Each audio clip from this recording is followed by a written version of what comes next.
আজকে দেখলাম একজন কি বাংলাদেশের সমন্বয়ক, তিনি তার দাদার কি জানা যায় বলছেন যে তিনি বলছেন তার এই কোন আলেমদের কাছ থেকে তিনি জেনেছেন যে এই ফাতেহা দোয়া খায়ের এগুলি ইসলামে নাই। এটা উনি জানতে পারেন, যেহেতু উনি জেনারেল শিক্ষিত, উনার তো আর এলেম কালাম এই বিদ্যা উনি পারদর্শী না, তো উনি যে কাউকে জিজ্ঞাসা করতে পারেন। রাজনৈতিক আমার সাবজেক্ট, এটা ওনার বিষয়। কিন্তু আমার প্রশ্ন হল, সারা বাংলাদেশে তাদের চিন্তা হলো এটা বন্ধ করো। আচ্ছা, বন্ধ করার জন্য তারা উঠে পড়ে লাগলো। মিলাদে কি হয়? নবীর দুরুদ হয়, কি কথা কর না কেন? আল্লাহর জিকির হয়, দোয়া হয়। আচ্ছা, মুসলমানরা দোয়া করে কার কাছে? না বলে যে সরস্বতী তুমি আমার বিদ্যা দাও, ওই কালী তুমি আমার এইটা দাও, ওই কার্তিক তুমি আমার এইটা দাও, গণেশ তুমি আমার এইটা দাও, তারপরে কৃষ্ণা তুমি আমার এইটা দাও, রাম এইটা দাও, শ্রী তুমি এইটা দাও। এগুলো কিছু কয়? তো কার কাছে চা? একা চাইলে কার কাছে চা? সবাই মিলে চাইলে কার কাছে চা? তাহলে একা চাইলে বেদাত হয় না, সবাই একসাথে চাইলে বেদাত কেন হয় বলে? এটা এক ধরনের অসুস্থতা, বেমারি, রোগ। আলো রোগে ধরছে, আচ্ছা ঘুন পোকায় ধরছে এদের ব্রেনে, কথা কন না কেন? একা চাইলে বেদাত হয় না, সবাই মিলে চাইলে বেদাত হয়ে যায়। বলে আমরা চাই তো আল্লাহর কাছে, আমরা তো কোনো পীরের কাছে চাই না। চাই কি? আমরা কি কোনো সময় মোনাজাতে বলছি খাজা বাবা আজমিরি আপনি আমরা এটা দেন, হুজুর গাউসে পাক আপনি এটা দেন? আমরা চাই কার কাছে? আল্লাহর কাছে। দুরুদ পরিকার আল্লাহ রসুলের দুরুদ, কথা ঠিক আছে না? একা পড়লেও রসুলের দুরুদ পড়ি, সবাই মিলে পড়লেও নবীর দুরুদ পড়ি। আমার জবান দিয়ে আপনি পড়েন না, আর আপনার জবান দিয়ে আমি পড়ি না, যার যার জবানে সেই পড়ে। তাহলে নেকি যে পড়ে তার নেকি হয়, যে পড়ে না তার নেকি হয় না। একা পড়লেও নেকি হয়, একা না পড়লে নেকি হয় না। দলবদ্ধভাবে যে পড়ে তার নেকি হয়, যে পড়ে না তার নেকি হয় না। তো দলবদ্ধ পড়লে বেদাত হয়ে যায়, আর একা একা পড়লে তখন জায়েজ হয়ে যায়। এই সমস্ত আজেরে বেহুদে মাসালা বলে আমার দেশে মুসলমানদের ভিতরে ঝামেলা পাকানো। আজও পর্যন্ত তারা পতিতালয় বন্ধ করতে পারে নাই, সুদের কারখানা বন্ধ করতে পারে নাই, ঘুষের কারখানা বন্ধ করতে পারে নাই, অন্যায় জুলুম খুন খারাপি বন্ধ করতে পারে নাই। তারা শুধু আছে মিলাদ বন্ধ করো, দোয়া বন্ধ করো, জিকির বন্ধ করো।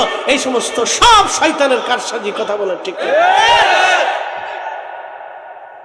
যেটা বন্ধ করা সেটা পারে নাই, যেটা বন্ধ করার দরকার না সেটা নিয়ে কাঁচা দিয়ে লাগছে। আর এক দল আছে তারাবির নামাজ 8 টাকাত কেমনে বানাইবো, এটার এই দান্দা। কি কথা ঠিক আছে না? তো যত কোয়ালিটির চিন্তা ভাবনা, দান্দা দ্বন্দ্ব, এই দলিল এই দলিল, এতে বিশটা নানান যত যুক্তি তর্ক, খালি 8 টাকার তারাবি নামা। আরে আমার দেশের লক্ষ লক্ষ মানুষ তারাবি পড়ে না। যে বেটা পড়ে না তার 8 টাকাত কি আর 10 টাকাত কি? এবারে চিন্তা করি তারাবি না হইলেই তো ভালো। এবার তো চিন্তা করে যে আমার তারাবি না হইলেই তো ভালো, হতে পড়লে কি আর না পড়লে কি? তো চিন্তা করেন, হেতে এসে 8 টাকার তারাবি বানাইতে হবে। এখন আমার প্রশ্ন, এদেশে শাহজালাল ইয়ামানি মুজাদ্দিদ ইসলাম আছে, তাতে তো কোনো সন্দেহ নাই, আছে কি? 360 জন ওলি ছিল, তাতে কি কোনো সন্দেহ আছে? আচ্ছা, এখন তারাবি যদি 8 টাকাতেই হইতো, তাহলে শাহজালাল ইয়ামানি মুজাদ্দিদ এদেশে 8 টাকার তারাবির নামাজ প্রতিষ্ঠিত করে তারপরে মাজারে ঘুমাইতেন। তারাবি 20 টাকাত, এই জন্য ওনারা 20 টাকাত প্রতিষ্ঠিত করে গেছে। অতএব যারা আজকে নতুন এসে আমাদের ভিতরে ভেজাল বাড়াইতেছে, বোঝা গেলে সব ফ্যাসাদ সৃষ্টিকারী, ফিতনা সৃষ্টিকারী শয়তানের দালাল।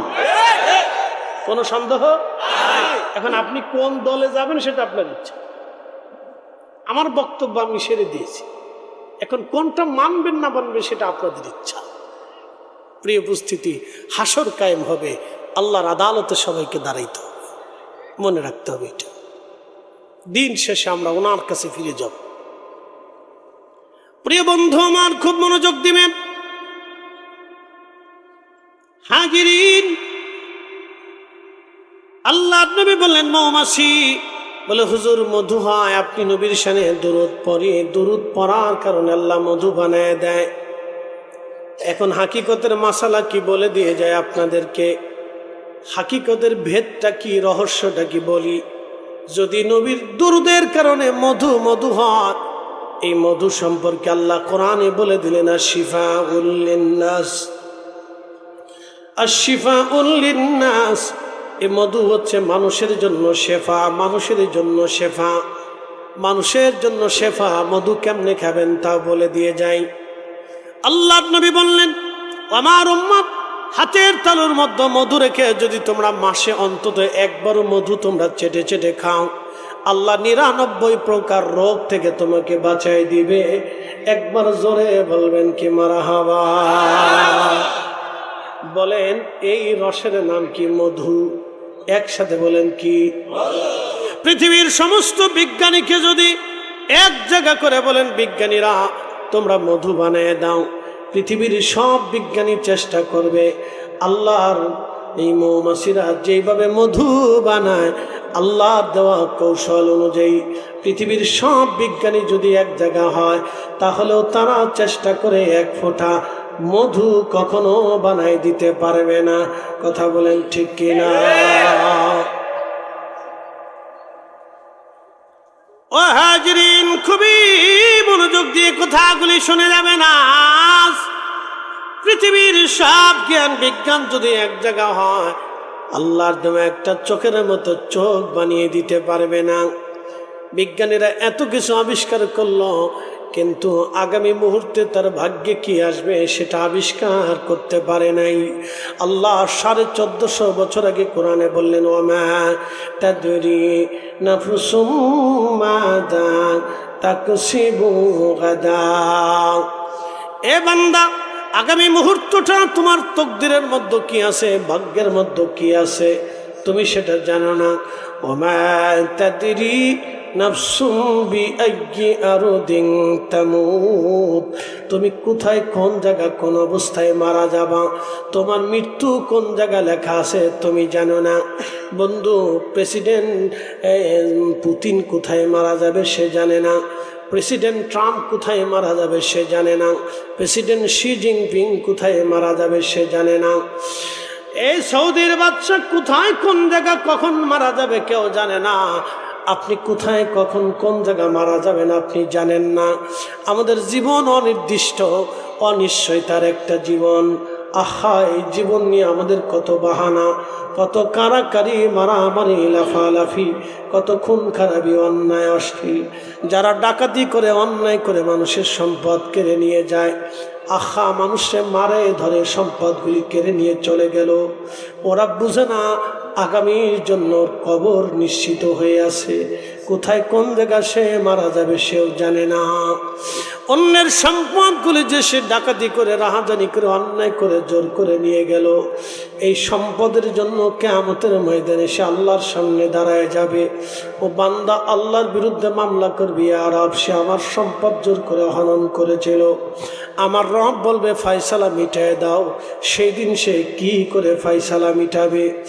এই জন্য আল্লাহর নবী বলেন, উম্মত, আমার উম্মতদেরকে কবরে নামানোর আগে আমার উম্মতের ঋণ তোমরা মওকুফ করাও। আপনি যখন মারা যাবেন এটা চিরসত্য। আজ আমি যদি মারা যাই আমার স্ত্রী কাঁদবে, আহা, আমার স্বামী যদি বেঁচে থাকতো আমার চিন্তা ছিল না, আমি আমার বাচ্চা কাচ্চা নিয়ে আমার উপায় কি হবে, আমার স্ত্রী কাঁদবে, আমার উপায় কি হবে, তার নিজের উপায়ের চিন্তা নিয়ে কাঁদবে। বাচ্চারা হয়তো কাঁদবে, বাবা বেঁচে থাকলে আমাদের জন্য অনেক কিছু করতেন, বাবা আজকে নাই আমাদের কি হবে। কিন্তু কেউ চিন্তা করবে না আল্লাহরে বান্দার ঋণ আছে, মানুষের কাছে সে ঋণী হয়ে গেছে, তার কত ঋণ আছে, তার ঋণগুলি মওকুফ করাও, তার ঋণ পরিশোধ করে কবরে নামাও। দুনিয়ার কারো ঋণ দিয়ে তার কবরে নামাইও না। তো খুব মনোযোগ দিবেন বাবাজি, খুব মনোযোগ দিয়ে কথাগুলি শুনে যাবেন। সেই সময় আপনাকে এই কথাগুলি কেউ বলবে না। এর অর্থটা কি? তার অর্থ হলো সবাই নিজের চিন্তায় বড় পেরেশান, আপনার চিন্তায় কেউ পেরেশান না। এই জন্য আল্লাহ নবী বলেন, উম্মত, তুমি ঋণ পরিশোধ করে কবরে যাও, কোনো মানুষ যেন তোমার কাছে কোনো ঋণ না পায়। তুমি ঋণ মওকুফ করাও, তুমি ঋণ মওকুফ করাও, ঋণ মওকুফ করাও। তা না হলে কবরের ভিতরে গেলে আল্লাহর হক তোমাকে মাফ করবে। আপনি নামাজ পড়েন নাই, আল্লাহ মাফ করে দিবে, আল্লাহ ওয়াদা করছে। আপনি রোজা রাখেন নাই, আল্লাহ মাফ করে দিবে। আপনি হজ করেন নাই, আল্লাহ মাফ করে দিবে। আপনি তাহাজ্জুদ পড়েন নাই, আল্লাহ মাফ করে দেবে, আল্লাহর ওয়াদা আছে। কিন্তু আপনি যদি বান্দার হক নষ্ট করে কবরে চলে যান, বান্দা ক্ষমা না করা পর্যন্ত আল্লাহ ক্ষমা করবে না। বান্দা ক্ষমা না করা পর্যন্ত আল্লাহ ক্ষমা করবে না। বান্দা ক্ষমা না করা পর্যন্ত আল্লাহ ক্ষমা করবে না। বড় কঠিন জিনিস, অনেক বড় মামলা। আমরা বুঝে যাই, আমার দিকে তাকাবেন। একজন লোক শুয়োরের গোশত খেয়ে এসে নামাজে দাঁড়াইল। আপনি বলেন নামাজ কি হবে? একসাথে বলেন হবে। একজন লোক সুদ ঘুষ বা অন্যায় অপরাধের টাকা দিয়ে গরুর গোশত কিনে এসে নামাজে দাঁড়াইল খেয়ে, বলেন নামাজ হবে? কেন হবে না? দুটোটাই হারাম, তার খাদ্য হারাম। আমার দিকে তাকান প্রিয় বন্ধু আমার, আমার হাতের মধ্যে চা আছে। এখন এই চার বদলতে যদি আমি এক কাপ মদ এনে, এই মদ বা নেশা অথবা এই লাল পানি বা এই জাতীয় কোনো পানি যেটা আল্লাহ হারাম করছে, এই পানিটা এনে খাই আর ওয়াজ করি, আপনারা কি মানবেন? এখানে যে কেউ মানবে, বলবে না হুজুর এটা হতে পারে, এটা হতেই পারে। তার অর্থ হলো আপনি জানতেছেন যে এটা হারাম, হারাম খেয়ে হুজুর ওয়াজ করবে আর সেই ওয়াজ আমরা শুনবো, তা হয় না, এটা হবেই না। এর অর্থ হচ্ছে, আমি এই জন্য বলি, যদি আল্লাহ আপনার কম অর্থ দেয় শুকরিয়া আদায় করেন, যদি আল্লাহ আপনাকে গরিবত্ব দেয় তো শুকরিয়া আদায় করেন। বলে কারণ কি? আল্লাহ গরিবত্ব দিয়ে আপনারা হালাল খাওয়াইতেছে, আপনারা কম অর্থ দিয়ে আল্লাহ হালাল খাওয়াইতেছে, আপনাকে বিদেশে নিয়ে আল্লাহ হালাল খাওয়াইতেছে, আপনাকে ছোট্ট ব্যবসা দিয়ে আল্লাহ হালাল খাওয়াইতেছে। আপনার রক্ত, গরিবের রক্ত চুষতে দেয় নেই আল্লাহ, অন্যায় করে সম্পদ রুজি করতে দেয় নেই আল্লাহ। আল্লাহ আপনারা হালাল দিয়েছে, এই জন্য আল্লাহ শুকরিয়া আদায় করেন। যে দিন শেষে একবারও যদি আল্লাহকে আল্লাহ বলে ডাক দেন তাও আল্লাহ কবুল করবে, কিন্তু হারাম খাইয়া 1000 বছরও যদি আল্লাহকে ডাকেন তো আল্লাহ একটা ডাকু কবুল হবে না। সহজ মাসালা। আপনি আমার ওয়াজ শুনে গেলেন, সারা রাত্র ওয়াজ শুনবেন, তো ওয়াজ শোনার পরে চিন্তা করলেন যে আজ ফরিদে হুজুরের ওয়াজ খুব চমৎকার হয়েছে, তা আজকে আর সারা রাত্র মসজিদে নামাজ ছাড়তাম না। তো সুন্দর একটা জুব্বা গাই দিয়ে, ফাতায় ফাগরি ফুগরি বাইন্দে, এরপরে আপনি সুন্দর করে মসজিদে যাইয়া একবারে যাই নামাজ বিছিয়া খুব চমৎকার করে আতর গোলাপ লাগাইয়া নামাজে দাঁড়াইছেন, সারা রাত্র নামাজ পড়ছেন, কিন্তু অজু নাই। নামাজ হইতো নি? ওইবনি নামাজ কেন হলো না? যে অজু নাই। তো অজু না থাকলে যেমন নামাজ হয় না, হালাল খাদ্য না খাইলে ওইরকম ইবাদত কবুল হয় শেষ। 4.5 ঘন্টার ওয়াজ আমি 4 মিনিটে শেষ করে দিছি। সারা জিন্দিগির ওয়াজ আপনাকে 4 মিনিটে শোনাই দিছি, বাস। যদি এটা আমল করে যেতে পারেন তাহলে কাজ হবে। আর নতুবা লক্ষ বছরও কাবাতুল মুকাররমাতেও যদি সেজদা হয়, মাকাম ইব্রাহিমও যদি সেজদা হয়, তাও কাজ হবে। আমি সারা জিন্দিগির ওয়াজ 4 মিনিটে শেষ করে দিছি। 4 মিনিট, এটা যদি কেউ বুঝে তাহলে সে হালাল খাইয়া যদি দেহ করে তাহলে কাজ হবে। এই জন্য নবীরা কোনো সম্পদ দুনিয়াতে রাখতেন না। অলিদের জীবনে যদি আপনি দেখেন, অলিদের জীবনে রেখে যাওয়া কোনো সম্পদ নাই, তারা আল্লাহর জন্য নিবেদিত হতেন। এই জন্য আমরা পৃথিবীর কোনো ব্যক্তিকে ভালোবাসি না, আমরা অলিদেরকে ভালোবাসি। কথা বল ঠিক কিনা? জিন শেষে অলিদেরকেই ভালোবেসে যাব। মানুষ বেদাতি বলুক আর হারামি বলুক আর শরাবি বলুক, খারাপি বলুক, মাজার পূজারি বলুক, পীর পূজারি বলুক, আমরা শেষ পর্যন্ত অলিদেরকে মহব্বত করেই যাব। মানুষ যাই বলুক তাতে আমাদের কিচ্ছু যায় আসে। আল্লাহর নবী বলেছেন, আল মারু মা মান নাহাব্বা, তুমি যাকে ভালোবাসো হাসরের ময়দানে তোমার সাথে তার হাসর নাসর হয়ে যাবে। এর চাইতে বড় সুসংবাদ আর কিছু হতে পারে না। এই জন্য আমরা দিন শেষে এমন একজনকে ভালোবাসি যে আল্লাহ যাকে ভালোবাসে। আল্লাহ যাকে ভালোবাসে আমরা তাকে ভালোবাসি।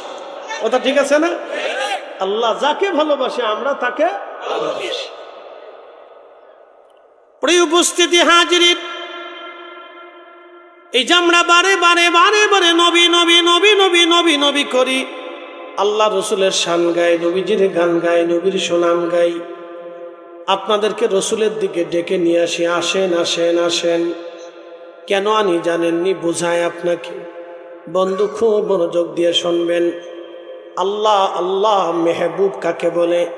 ইব্রাহিম খলিলুল্লাহ ছিলেন আর আমার নবী হাবিবুল্লাহ ছিলেন। হাবিবুল্লাহ মানে মেহবুব। আপনার ছোট্ট বাচ্চাটাকে আপনি খুব আদর করেন, খুব আদর করেন আপনি। আপনার কন্যা সন্তান ছোট্ট মেয়েটা আপনারা ছাড়া থাকে না, আপনারা ছাড়া ঘুমায় না, আপনারা ছাড়া খায় না, আপনিও তারে না দেখলে ভালো লাগে না। বাচ্চাটা ফোন দিলে আব্বু চলে আসো, তোমার ছাড়া ভালো লাগে না, ঘুম আসে না। আপনি যেখানেই থাকেন পাখির মতো উড়াল দিয়ে হলেও বাচ্চার কাছে আপনি চলে আসেন। তখন আপনার স্ত্রীর চাইতে বাচ্চার প্রতি মায়া এসে যায়। পৃথিবীর সব দিক থেকে আপনি সন্তানের প্রতি মায়া আসে। বলে কারণ কি? ওই সন্তানটা হলো আপনার মেহবুব। ওই সন্তান যা চায় আপনি তাই দেন। বলে কি? সন্তান আপনার মেহবুব, সন্তান আপনার মেহবুব, সন্তান আপনার মেহবুব। আর সন্তান খলিল হলেন আপনি নিজে।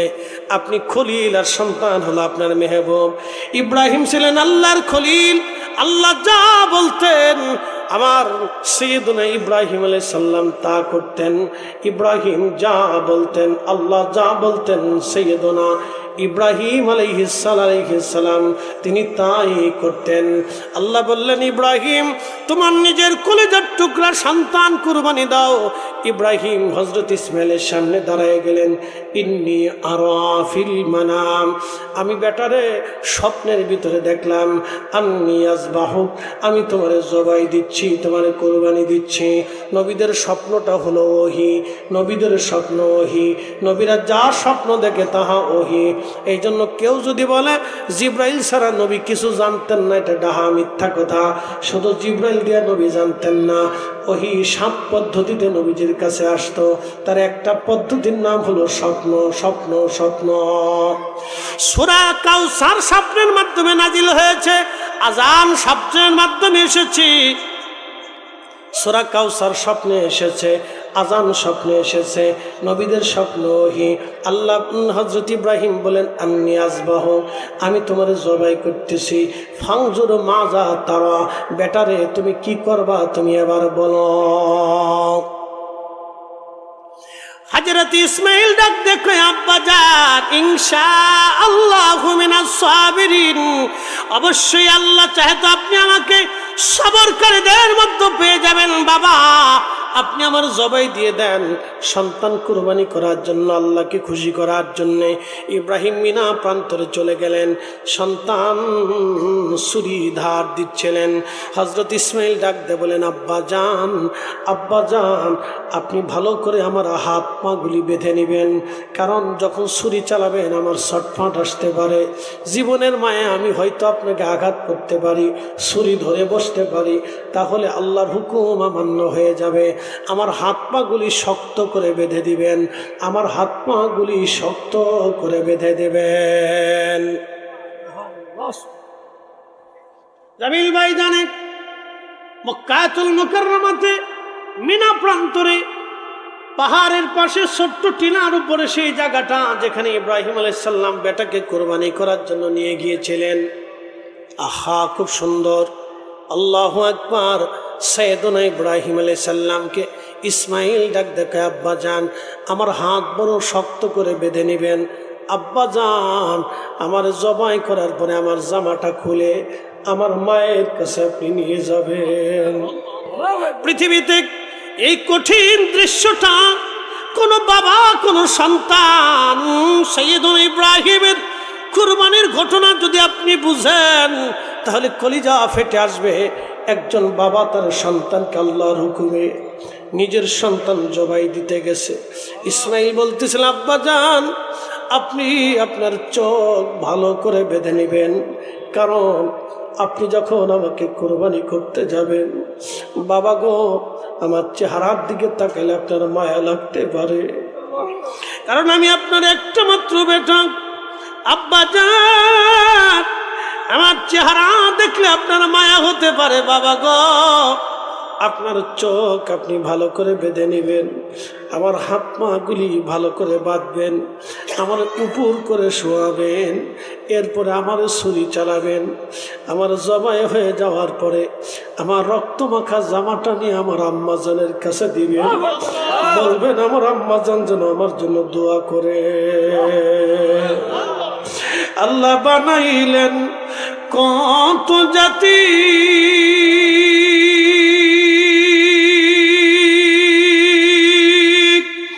হইল না তার প্রেম প্রীতি, মানুষ বানাইলেন আল্লাহ প্রেমের কারণে, প্রেমের ডোরি বান্ধরে মদিনার শনে, আহা প্রেমের ডোরি বান্ধরে মদিনার শনে। হযরত ইব্রাহিম ছুরি সুন্দর করে ধার দিলেন, পাথরে শান দিলেন, হুকুম আল্লাহর, আল্লাহর, আল্লাহর, আমার আল্লাহর, কারণ তিনি খলিল। খলিলের কাজ হলো আল্লাহর হুকুম মেনে আল্লাহকে খুশি করা। খলিলের কাজ হলো আল্লাহকে খুশি করা। খলিলের কাজ হলো আল্লাহকে খুশি করা। খলিলের কাজ আল্লাহকে খুশি করা। ছুরি মাথার উপর উঠাইয়া বিসমিল্লাহি আল্লাহু আকবার বলে যখন গলার দিকে তিনি চালাচ্ছিলেন, আমার আল্লাহ ডাক দিলেন, জিবরাইল তাড়াতাড়ি যাও, 40 বছর ধরে জান্নাতে যে দুম্বা পালা হচ্ছে, রে জিবরাইল আমার ইসমাইলকে সরাইয়া ওই দুম্বাখানা নিয়ে আহা ইব্রাহিমের ছুরির নিচে দুম্বাখানা চালায় দাও। জিবরাইল বললেন, হুজুর পৃথিবীতে 4 বার আসতে আমার কষ্ট হয়েছিল, অনেক বড় কষ্ট, তার ভিতরে এই সময়টা অন্যতম।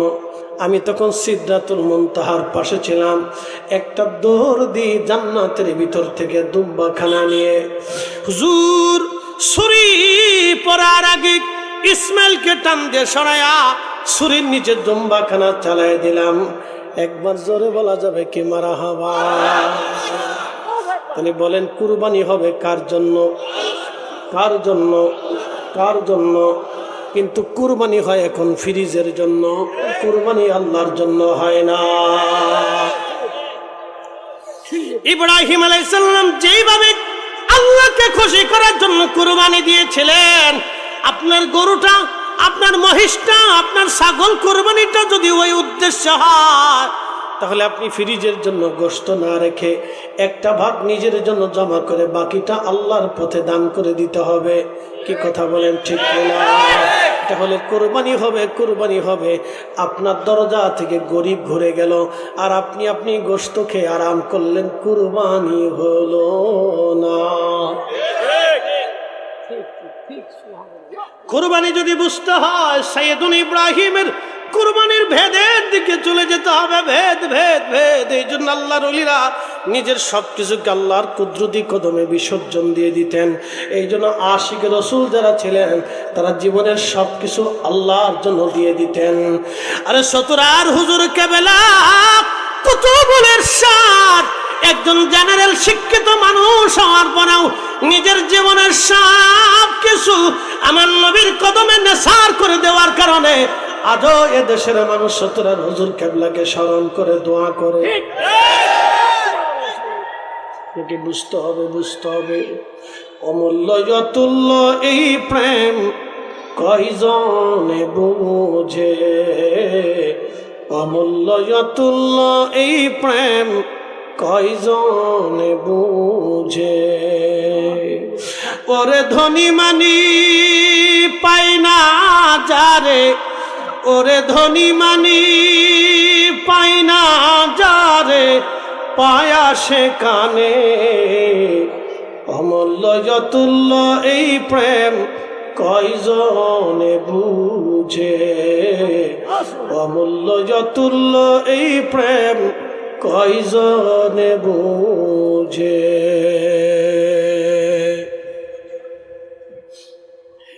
রুটির মুসলমান খুব মনোযোগ দিয়ে শুনে যাবেন মা বোনেরা। সাইয়্যিদুনা ইব্রাহিম আলাইহিস সালাম আল্লাহকে খুশি করার জন্য নিজের সন্তানকে কুরবানি করার জন্য মিনার মাঠে নিয়ে গেলেন। কুরবানিতে একেবারে সন্তানকে শোয়ে হাত পা গুলি বেঁধে নিজের চক্ষু বেঁধে আল্লাহর হুকুম মানার জন্য তিনি ছুরি চালাই দিলেন। উনি হচ্ছেন আল্লাহর খলিল আর আমাদের নবী হলো আল্লাহর মেহবুব।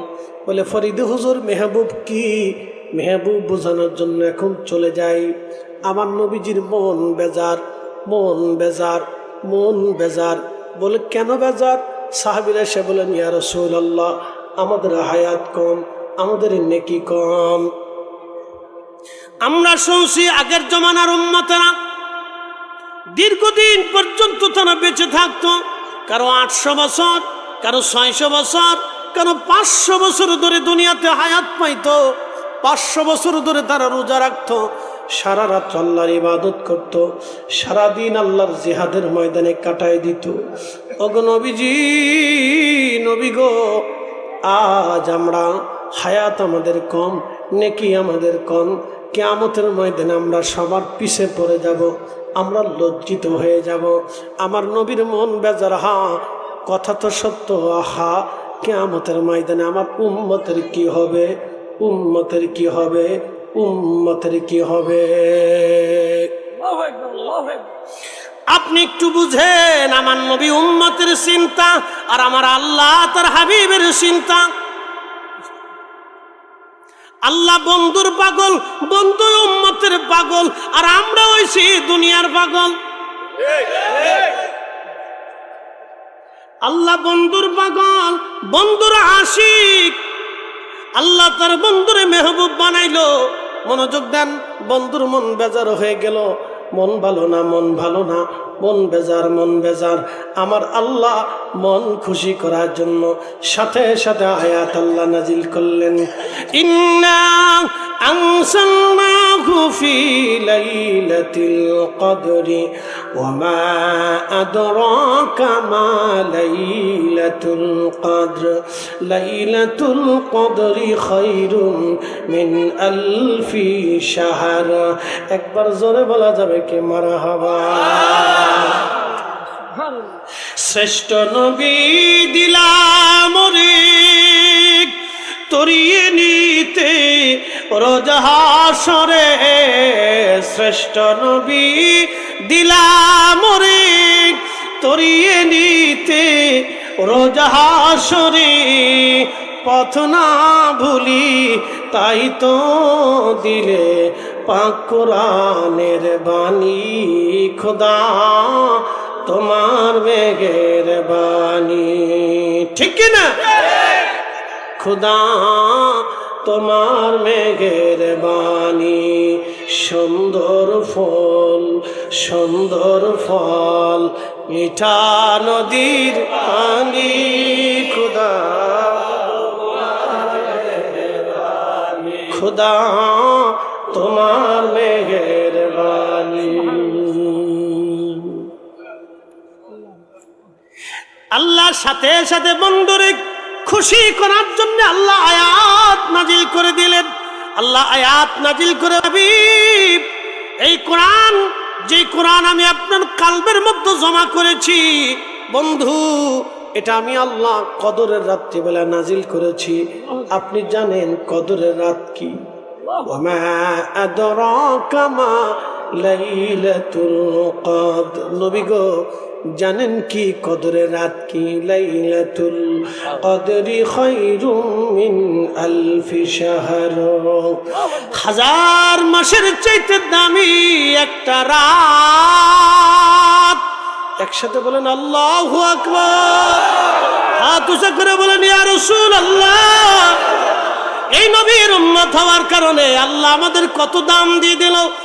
এক রাতে ইবাদত করলে 1000 মাসের চাইতে বেশি উত্তম।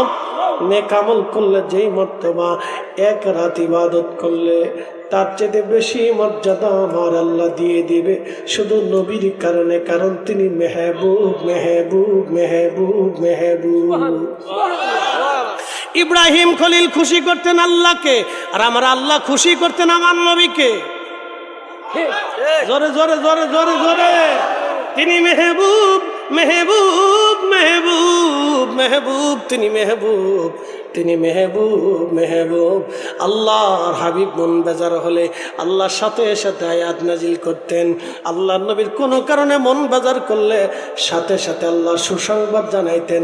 আল্লাহ মর্তবা দিয়ে আয়াত নাজিল করে করে নবীরে খুশি করতেন। আমার নবী তখন খুশি হয়ে গেলেন, আহা আমার আর কোনো চিন্তা নাই, আমি এমন একটা রাত আল্লাহ আমারে দিয়ে দিছে, আমার উম্মতের আর কোনো চিন্তা নাই। তার মানে এই নবীর উম্মত হওয়া এটা আমাদের জন্য কপাল, বুলন্দ নসিব, বুলন্দ নসিব। কথা কন না কেন? কপাল কপাল, এই রাসূলের পক্ষে থাকাও কপাল, সবার নসিবে হয় না। লক্ষ লক্ষ হাদিস জানলে হয়। ইমাম ইবনে তাইমিয়া আল্লাহ তাকে মাফ করে দিক, দোয়া করি। ইবনে তাইমিয়া 10 লক্ষ হাদিস কণ্ঠস্থ ছিল, 10 লক্ষ। যেমন এলেম তেমন হেলেম, যেমন এলেম তেমন হেলেম। কিতাব লিখতে লিখতে লিখতে লিখতে লাস্টে পথভ্রষ্ট হয়ে গেল। বলে কি? সে কিতাব লিখে বলল, রসুলের রওজা মোবারক জিয়ারতের নিয়ত করা মুসলিমদের জন্য হারাম এবং শিরক। বুঝেন আপনি? কোথায় হাত দিছে? কলিজা। একসাথে বলেন, কোথায় হাত দিছে? কোথায় হাত দিছে? মুসলমানের ইমানের মূলে হাত দিছে। কথা কোন ঠিক কিনা? যেখানে গেলে উম্মতের নাজাত হবে সেখান থেকে উম্মতকে মাহরুম করার জন্য ফতোয়া রুলস জারি করলো। উম্মত সারা জিন্দিগির আশায় থেকে আমি রসুলের কদমে দাঁড়াবো। আহা, উম্মতের সারা জিন্দিগির আশা থেকে আমি রসুলের কদমে দাঁড়াবো। উম্মতকে সেখান থেকে সে ফতোয়া রুলস জারি করে নিষিদ্ধ ঘোষণা করে দিল। সব শেষ হয়ে গেল। 1000 বছরের জিন্দিগির ইবাদত শেষ হয়ে যাবে, তার 10 লক্ষ হাদিসের খেদমত শেষ হয়ে গেল। কি কথা কর না কেন? তার এই ভ্রান্ত আদর্শ বাস্তবায়ন করলো আব্দুল ওয়াহাব নজদি, মোহাম্মদ ইবনে আব্দুল ওয়াহাব নজদি। তার এই ভ্রান্ত মতবাদ পৃথিবীতে বাস্তবায়ন করলো। তারা বলে আল্লাহ আকার, আল্লাহর হাত আছে, চোখ আছে, পা আছে, কান আছে, নাক আছে, দেহ আছে, অঙ্গ আছে, প্রত্যঙ্গ আছে। আল্লাহ মানুষের মতো, লা হাওলা ওয়ালা কুওয়াতা ইল্লা বিল্লাহ। আল্লাহকে তারা আকার সাব্যস্ত করলো। এই জন্য তাদেরকে বলা হয় মুজাসসামি, দেহ আপনার কি বলে, দেহবাদী বলা হয়। তারা দেহবাদী আকিদায় বিশ্বাসী। এই জন্য আহলে সুন্নাত ওয়াল জামাতের আকিদার কোনো বিকল্প নাই। আল্লাহর শুরু নাই, শেষ নাই, আল্লাহর মধ্য নাই, মাঝ নাই, আল্লাহর ডাইন নাই, বাম নাই, উপর নাই, নিচ নাই, ব্যাস নাই, ব্যাসার্ধ নাই, ওজন নাই, জায়গা নাই। আচ্ছা বলেন, আল্লাহর জায়গা কতটুকু? যিনি অসীম তার জায়গা কতটুকুন বলে? এর কোনো সীমানা আছে? কথা কন না, সীমানা আছে? তার কোনো শুরু নির্ণয় করা যাবে? শেষ নির্ণয় করা যাবে? অতীত বর্তমান ভবিষ্যৎ নির্ণয় করা যাবে? উত্তর দক্ষিণ পূর্ব পশ্চিম নির্ণয় করা যাবে? উপর নিচ ব্যাস ব্যাসার্ধ দক্ষিণ এগুলো কোনো নির্ণয় করা যাবে? তো আল্লাহ লাইসা কামিসলিহি শাইউন, আল্লাহর কোনো মেসাল নাই। তিনি মেসালহীন, উপমাহীন। সমস্ত সৃষ্টি আকারের ভিতরে একমাত্র আমার রব, আমার আল্লাহ হচ্ছে নিরাকার, নিরাকার। অতএব আল্লাহকে আকার মনে করে কেউ যদি সেজদা দেয়, কিয়ামত পর্যন্ত সেজদা হবে কিন্তু কবুল হবে না। কথা বলো ঠিক না? এজন্য আহলে সুন্নাত ওয়াল জামাতের আকীদার কোনো বিকল্প কোনো বিকল্প হতে পারে না। আহলে সুন্নাত ওয়াল জামাতের আকীদা ছাড়া বাদ বাকি যা আছে সব বেদাতি, সব বেদাতি, সব কি বেদাতি, সব বেদাতি, নব্য নতুন আবিষ্কৃত আকীদা। এই ভ্রান্ত মতবাদ। পৃথিবী ধ্বংস হবে, এতে কি কোনো সন্দেহ আছে? আল্লাহ বলেন অবিল আখিরাতি হুম ইউকিনুন, তোমরা আখিরাতে বিশ্বাসী হও, আখিরাতের প্রতি তোমরা ইয়াকিন আনো, বিশ্বাস আনো যে এটা কায়েম হবে। এবং সেই হাসরের ময়দানে আল্লাহ বিচারের মাঠ, আল্লাহর কাঠগড়া তৈরি করবেন, মিজানের পাল্লা প্রতিষ্ঠিত করবেন, হাউজে কাউসার উপস্থিত থাকবে। সুবহানাল্লাহ, সুবহানাল্লাহ। সেই দিন আল্লাহ হাসরের ময়দানে তামাম সৃষ্টির মানব এবং তামাম সৃষ্টিকুলকে আল্লাহর সামনে দাঁড়া করে জিজ্ঞাসিত করবেন। অ্যাটেনশন, আপনি কিন্তু এখানে ইচ্ছা করে আসেন নাই, আল্লাহ আপনাকে নিয়ে আসছেন। মানুষের বডির সাথে আল্লাহর কোনো বক্তব্য নাই, আল্লাহর বক্তব্য হচ্ছে রুহের সাথে। এই জন্য আল্লাহ ডাক দেবে, ইয়া আইয়াতুহান নাফসুল মুতমাইন্না তুরজিই ইলা রাব্বিকি রাদিয়াতাম মারদিয়া। হে নফসে মুতমাইন্না, প্রশান্ত আত্মা, ইরজিই, তুমি আমার কাছে ফিরে আসো। আমরা ছিলাম কার কাছে? একসাথে বলেন, ছিলাম কার কাছে? আল্লাহ আমাদেরকে দুনিয়াতে পাঠাইছে, এই জন্য আল্লাহ বলবেন ইরজিই, তুমি আমার কাছেই ফিরে আসো। আমরা এখানে যারা বসে আছি বলেন 100 বছর বয়সী এখানে কেউ আছে কি? রুটি গ্রামে 100 বছর বয়সী কেউ বেঁচে আছে কি? যদি না থাকে তাহলে ধরে নেব 100 বছর আগে রুটিতে যারা ছিল আজকে সব মাটির নিচে। বলেন তারা ফিরে গেছে কার কাছে? পরবর্তী ধাপ কাদের জন্য? আমাদের জন্য। চির সত্য না ভাই? একসাথে বলেন সত্য না? একসাথে বলেন সত্য কিনা? ইউনিভার্সাল ট্রুথ, একবারে চিরন্তন সত্য। আমরা আল্লাহর কাছে ফিরে চলে যাব। এই জন্য আল্লাহ বলেন ইরজিই, তুমি আসো, ইরজিই আসো, চলে আসো। তা আমরা তো চলে যেতেই হবে, থাকার কোনো সুযোগ নেই, অবশ্যই চলে যেতেই হবে। চোখের সামনে মানুষ মারা যায়, তাহলে কোথায় যায়? বডি পড়ে থাকে, তাহলে কে যায়? তাহলে আসলো কে আর গেল কে? প্রশ্ন কে যায়? বলে রুহু যায়। তো রুহু কি? আল্লাহকে কাফেররা এসে নবীজিকে প্রশ্ন করলো, হুজুর রুহু কি? এটা কি দিয়ে বানানো? এটার আকৃতি কি, আকার কি, ব্যাস কি, ব্যাসার্ধ কি, ওজন কি বলে দেন। নাস্তিকরা বলে যেই খোদা দেখি না তো সেই খোদা বিশ্বাস করি না। নাস্তিককে বলবেন বেটা তাহলে তুমি তোমার চোখ দিয়ে আয়না ব্যতীত তোমার নিজের চেহারাটা দেখো। তুমি তোমার এই চক্ষুখানা দিয়ে তোমার ভিতরে থাকা 30-40 বছরের রুহুটাকে তুমি একটা বার একটা নজরে তাকে দেখে নাও, দেখতে তাকে কেমন দেখা যায়? তাকে দেখা যায় না। কিন্তু সে আসছে আল্লাহর হুকুমে, ফিরে চলে যাবে আল্লাহর হুকুমে। কোরআনের আয়াত আল্লাহ বলেন وَيَسْأَلُونَكَ عَنِ الرُّوحِ قُلِ الرُّوحُ مِنْ أَمْرِ رَبِّي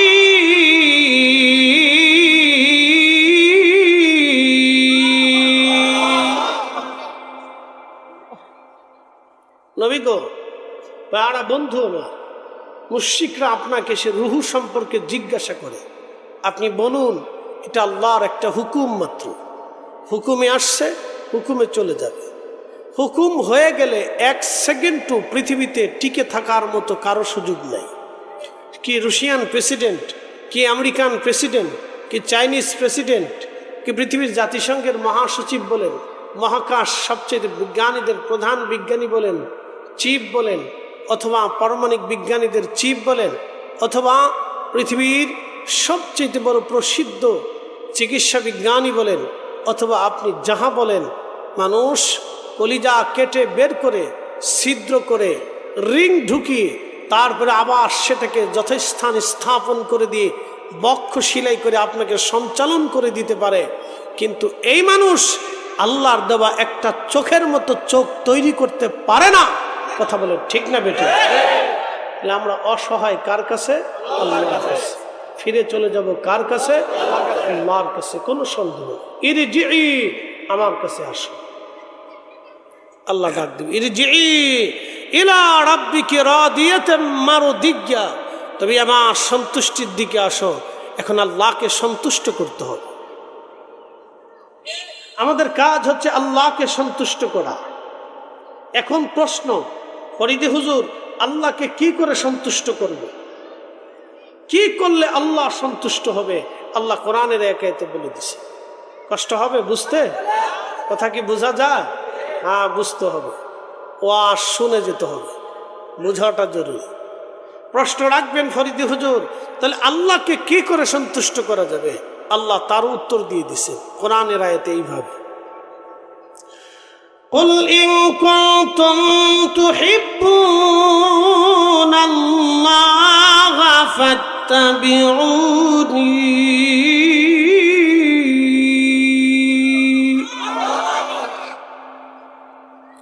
আল্লাহর কালাম কত চমৎকার। রব্বুল আলামিন বললেন,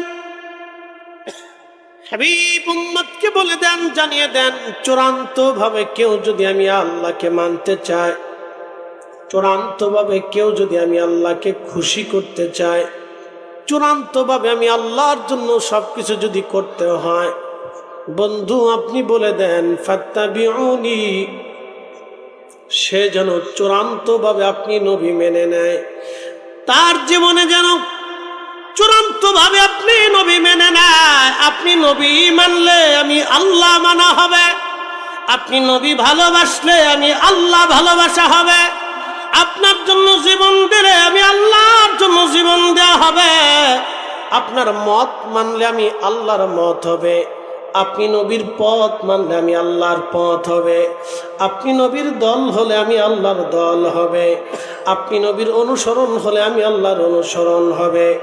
আপনি যেইভাবে টুপি মাথায় দিয়েছেন, দাড়ি রেখেছেন, পথ চলেছেন, সমাজ রাষ্ট্র পরিচালনা শিখিয়েছেন, অর্থনীতি শিখিয়েছেন, ব্যবসা শিখিয়েছেন, আপনি যেইভাবে জিকির আজকার শিখিয়েছেন, দোয়া কালাম শিখিয়েছেন, আপনার উম্মত যদি ওইভাবে করে নবী, তাহলে আমি আল্লাহরটাই করা হয়ে যাবে। আপনি নবীর হুকুম মানলে আমি আল্লাহর হুকুম মানা হয়ে যাবে, আপনি নবী রাজি হলে আমি আল্লাহ রাজি হয়ে যাবে। জোরে বলা যাবে কি মারহাবা। খুশি করব কাকে? একসাথে বলেন কাকে? আল্লাহ পাওয়ার আগে পেতে হবে কাকে? সহজ সূত্র আমাদের কিছু ভাইদেরকে আমরা বুঝাইতেই পারি না। কথা ঠিক আছে না ভাই? না রাগ করা যাবে না, তারা তো আমাদের ভাই। কথা ঠিক আছে না? তারা আমাদের কি ভাই, আমাদের প্রতিবেশী, তারা আমাদের সঙ্গী, আমাদের খেলার সাথী, আমাদের চলার সাথী, আমাদের লেনদেনের সাথী, আমাদের ব্যবসার সাথী, তারা আমাদের গ্রামবাসী, তারা আমাদের সমাজবাসী, রাষ্ট্রবাসী, তারা আমরা একই সমাজ, একই দেশ, একই ভাষা, একই খাবার, একই আচার আচরণ। হয়তো ভাইটা বুঝতে পারে নাই, তাকে বুঝাইতে হবে আমাদেরকে। কথা ঠিক আছে না? ভাইটা হয়তো বুঝে নাই, জন্য তাকে বুঝাইতে হবে। প্রিয় উপস্থিতি, খুব মনোযোগ দিবেন। তাহলে আল্লাহ পেতে হলে ইরজিই ইলা রাব্বিকি রাদিয়াতাম মারদিয়া, নবী গো উম্মতকে বলুন আমাকে খুশি করতে, তো আল্লাহকে খুশি করতে হবে। আল্লাহ বলছেন আসো, ফিরে আসো, আমি আমার সন্তুষ্টির দিকে আসো। তখন আল্লাহকে সন্তুষ্ট করে যেতে হবে, আল্লাহকে খুশি করে যেতে হবে। আমরা ফিরে অবশ্যই চলে যাব আল্লাহর কাছে। প্রিয় বন্ধু, খুব মনোযোগ দিবেন। আমাদের দেশে মৌমাছিরা মধু বানায়, মৌমাছিরা যখন মধু বানায়, মাদারিজুন নবুয়াতের ভিতরে আল্লামা শেখ আব্দুল হক মুহাদ্দিস দেহলভী রাহিমাহুল্লাহ তিনি একটা কাসাস বর্ণনা করেছেন এইভাবে, মৌমাছির দলেরা নবীজির সামনে দিয়ে উড়ে উড়ে যায়। আল্লাহর নবী ডাক দিলেন, মৌ পোকা আসো আমার সামনে দাঁড়াও। একসাথে বলবেন আল্লাহু আকবার। আমাদের শরীরে মাছি বসে কিনা? বসে। কেন বসে বলেন?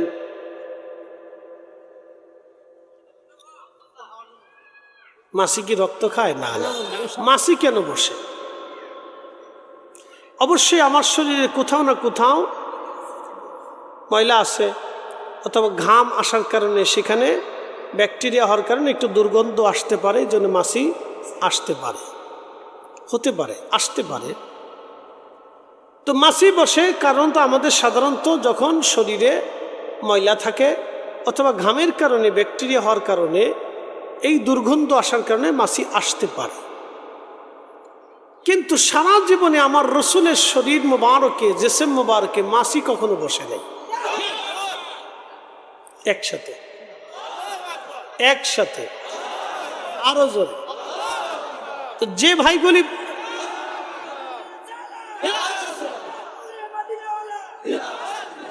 তা আমাদের যে ভাইগুলি বলল যে রসুল আমাদের মতো, তাহলে আমি তার সাথে একমত হতে পারবো? সম্ভব হবে? তাহলে বোঝা গেল সে ভুলের মধ্যে আছে।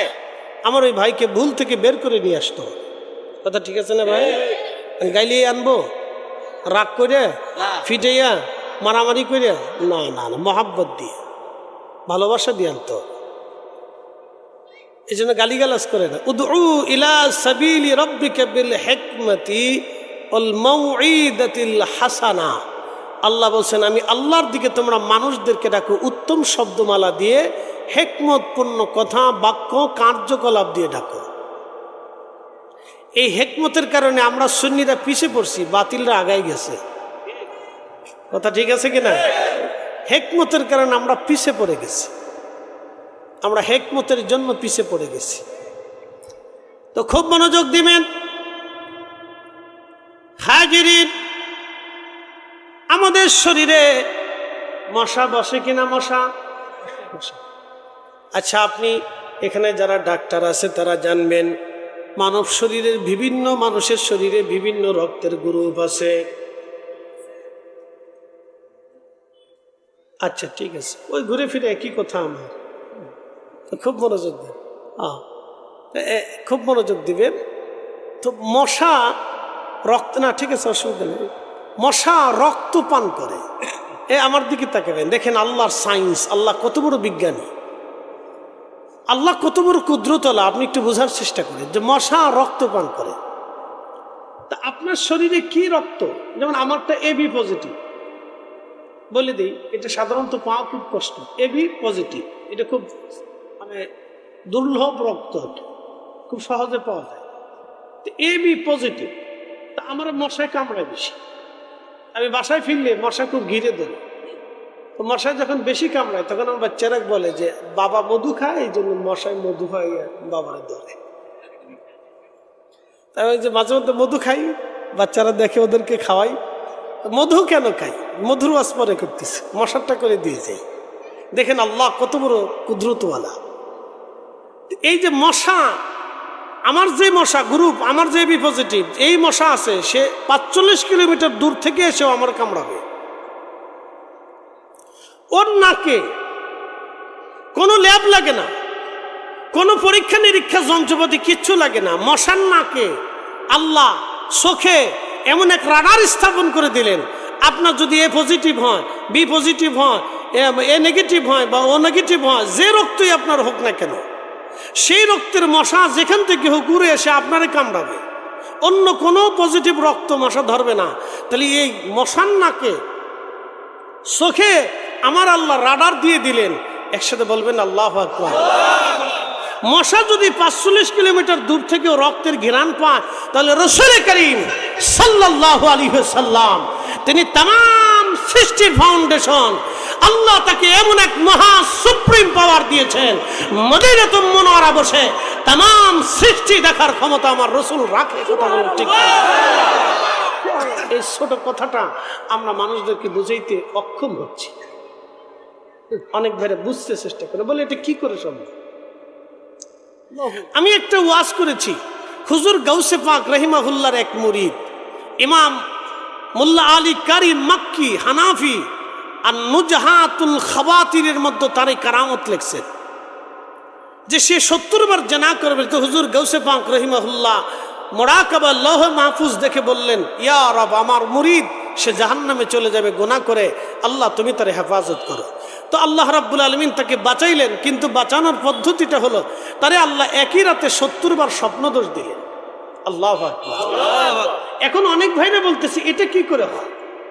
একটা মানুষের ৭০ বার কি করে স্বপ্নদোষ এক রাতে হতে পারে? তো এখন আমি প্রশ্ন করি, এটা তো অলির কারামত, আল্লাহর কুদরত। কারামতে আর কুদরতে কোনো কেন শব্দ নেই। কারামত আর কুদরতি মানে আশ্চর্য, এটা অলৌকিক। নবী সুলাইমান আলাইহিস সালামের ১০০০ স্ত্রী ছিল, এরকম বেটা তামাম দুনিয়াতে একজন আসেনি। কত হাজার স্ত্রী? জোরে বলেন, জোরে বলেন। ১০০০ স্ত্রীকে একজন পুরুষ কিভাবে নিয়ন্ত্রণ করে আপনি বলেন, বলে দেন। এই জন্য নবীদের মুজেজা, এটার কোনো কেন কোনো প্রশ্ন উত্তর হবে না। ওলিদের কারামত কিভাবে কোনো প্রশ্ন হবে না। আল্লাহর কুদরত কিভাবে কোনো প্রশ্ন হবে না। কুদরত তো কুদরত, কারামত তো কারামত, মুজেজা তো মুজেজা। কথা বল না কেন? এখন আমি ভাইদেরকে কেমনে বুঝাবো, কেমনে বুঝাই? এক রাতে ৭০ বার স্বপ্নদোষ কিভাবে সম্ভব? তো কিভাবে সম্ভব আপনি আল্লাহর জিজ্ঞাসা। সুলাইমান আলাইহিস সালাম এক রাতে ৭০ জন স্ত্রীর সাথে সময় কেমনে দিলেন? তো আল্লাহকে জিজ্ঞেস করেন, আপনি আল্লাহকে জিজ্ঞেস করেন। হযরতে শাহজালাল আমিনে মুজাররিদি জায়নামাজ বিছে নদী কেমনে পার হইলেন? ওটা আল্লাহকে জিজ্ঞেস করেন। খাজা বাবা আজমেরি আনা সাগরের পানি একটা লুটার ভিতরে কিভাবে ভরেছিলেন? ওটা আল্লাহকে জিজ্ঞেস করেন। আমি কিভাবে সম্ভব, আমি উত্তর কিভাবে দেব? কি কথা ঠিক আছে না ভাই? তো পৃথিবীতে এক একজনের বুঝ এক এক রকম, এক একজনের বুঝ এক এক রকম।